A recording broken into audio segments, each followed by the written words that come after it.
Les lois électorales en passe d'être révisées au Niger. Un arrêté du ministre nigérien de l'Intérieur a créé le 14 octobre 2016 un comité élargi de 18 membres chargé de la révision des lois électorales. Selon les initiateurs de la révision des textes, certaines dispositions de la Constitution et du Code électoral sont obsolètes et inadaptées. On a toujours eu un seul code électoral. Parce que dans la Constitution, il est dit que les élections sont régies, les élections de façon globale sont régies par une loi organique. Et on fait une loi organique qui est le code électoral.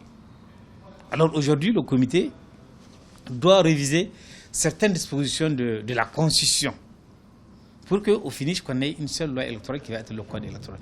Et il suffit juste de dire que les élections, qu'elles soient présidentielles, législatives ou locales, il suffit juste de dire qu'elles sont régies par une loi organique. Ce comité a comme mission principale la révision de certains textes se rapportant à l'organisation des élections au Niger, dont entre autres la Constitution, la loi organique relative à la Commission électorale nationale indépendante CENI, ainsi que celle portant régime général des élections présidentielles, locales et référendaires seront aussi revues.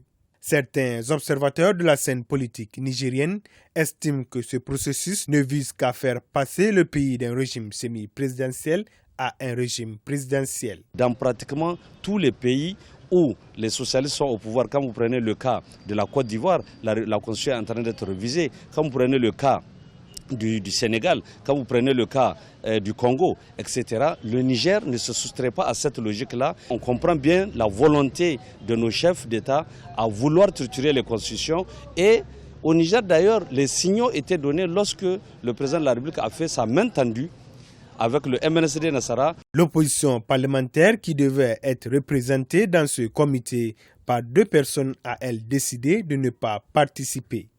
On note aussi l'absence de la société civile et des partis politiques non affiliés dans ce processus de révision des lois électorales au Niger.